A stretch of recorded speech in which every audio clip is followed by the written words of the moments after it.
Magpaksiw ta karon kay mao na akong gusto nga paksiw, ha? Kani giputos na ako. Gimingaw naman ko ani pagkain pagkaluto ba? Gimingaw ko ani pagkaluto, ang paksiw niya. Balo na mo ni budget lang sa jud ko, jud kwarta na. Kulang pa. Kay nagtuntuon na mag-absinok ang dakog tiyan. Tangan tog suka. Mas ganahan kong daghag suka para lami. Lami. Asang lami naara sa imong nawong. Ara paborito yun ako. Mao isda din na siya nga basnig.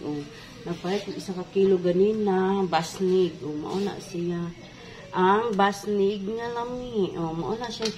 Lami kay paborito kay nako ng isda ang basnig. Dili sumulan.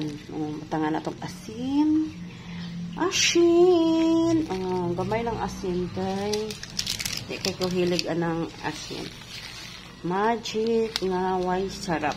Okay. And then, that's all. Bye-bye.